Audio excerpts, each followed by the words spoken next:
Hello friends, welcome back I solution channel पर आप सभी मित्रों का दिल की गहराई से हार्दिक स्वागत करता हूं।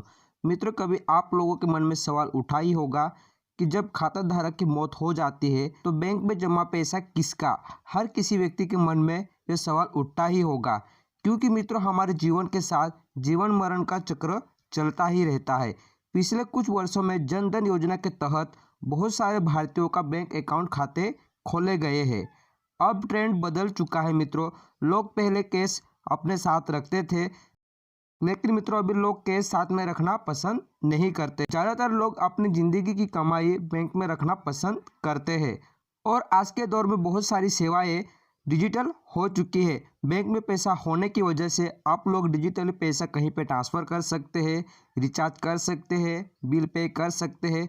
बहुत सारी सेवाओं का फ़ायदा आप लोग घर बैठे कर सकते हैं। मित्रों, भारत सरकार द्वारा या राज्य सरकार द्वारा बहुत सारी सेवाएं या योजनाएं चलाई जा रही है, जैसे कि पीएम किसान सम्मान निधि योजना, वृद्ध पेंशन योजना, विधवा पेंशन योजना, दिव्यांग पेंशन योजना, ई श्रम कार्ड योजना। ऐसी योजना से आने वाला पैसा डायरेक्ट बैंक में ही जमा किया जाता है। और मित्रों बहुत सारे लोग बिजनेस, जॉब, खुद का रोजगार या यूट्यूब, ब्लॉगिंग, एफिलिएट मार्केटिंग या नेटवर्क मार्केटिंग करते हैं। इन क्षेत्रों से आने वाला पैसा हमारे बैंक अकाउंट में ही जमा किया जाता है। यानी कि मित्रों बहुत सारे क्षेत्रों से आने वाला पैसा अभी बैंक में ही जमा किया जाता है। ऐसे ही मित्रों बहुत सारे लोगों के मन में सवाल उठता ही है, अगर बैंक धारक की मौत हो जाती है तो बैंक में जमा पैसा किसका हो सकता है।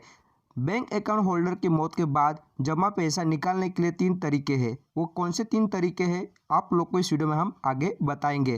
पहला तरीका, जब हम लोग बैंक में अकाउंट ओपन करने के लिए जाते हैं उस समय हमें बैंक की ओर से नॉमिनी डिटेल फिल करने के लिए कहा जाता है। मित्रों बहुत सारे लोग बैंक अकाउंट ओपन करते हैं उस समय नॉमिनी की डिटेल फिल नहीं करते हैं।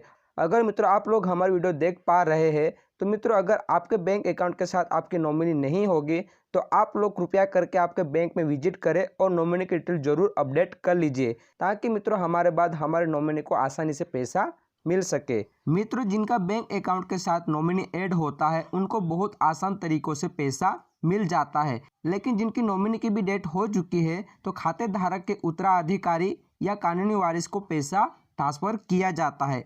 दुर्भाग्यवश खाते धारक की मौत हो जाती है, तब अगर आप लोग बैंक में से पैसा निकालने के लिए जाते हैं उस समय आप लोग को खाते धारक का डेथ सर्टिफिकेट, उनकी पासबुक, उनका आधार कार्ड आप लोग को साथ में लेकर बैंक में जाना होता है। उसके बाद बैंक की जो भी फॉर्मेलिटी होती है वो पूरे करने के बाद नॉमिनी को सारा पैसा ट्रांसफ़र किया जाता है।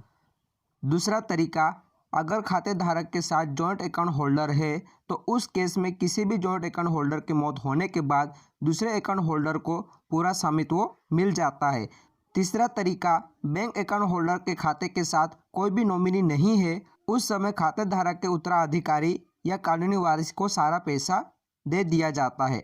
इस केस में बैंक में पैसा निकालने के लिए काफ़ी लंबी प्रोसेस करनी पड़ती है।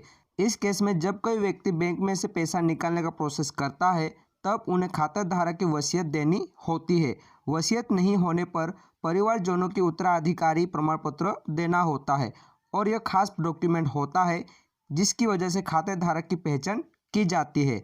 इसके साथ में मृतक व्यक्ति की डेथ सर्टिफिकेट देना होता है, हलफनामा देना होता है और परिवार रजिस्टर नकल भी साथ में देना होता है। उसके बाद जो भी बैंक की फॉर्मेलिटी होती है, बैंक की फॉर्मेलिटी कंप्लीट होने के बाद उत्तराधिकारी को सारा पैसा दे दिया जाता है। तो इन तरीकों के माध्यम से आप लोग बैंक में से पैसा निकाल सकते हैं। अगर मित्रों आप लोग यहाँ तक वीडियो हमारा देख पा रहे हैं तो स्पेशली आप लोगों से एक रिक्वेस्ट करना चाहते हैं, जीवन के साथ जीवन मरण का चक्कर चलता ही रहता है। अगर आपके परिवार में कोई बीमार व्यक्ति है, अगर उनका बैंक अकाउंट के साथ नॉमिनी ऐड नहीं है तो आप लोग को जरूर ये काम कर लेना चाहिए। बहुत सारे बैंक धारकों ने insurance policy, LIC, Bajaj, Reliance जैसी इंश्योरेंस कंपनियों के साथ पॉलिसी निकाली हुई होती है और शेयर मार्केट, म्यूचुअल फंड जैसे सेक्टर में उन्होंने इन्वेस्टमेंट किया हुआ होता है। ये सारी चीज़ों का दस्तावेज अपने परिवार के साथ शेयर करना जरूरी होता है। उम्मीद करते हैं फ्रेंड्स आप लोग को वीडियो पसंद आया होगा। इस वीडियो को जरूर लाइक करें, शेयर करें अपने मित्रों के साथ। मन में कोई सवाल या कन्फ्यूजन होगा आप हमें कमेंट करके पूछ सकते हैं।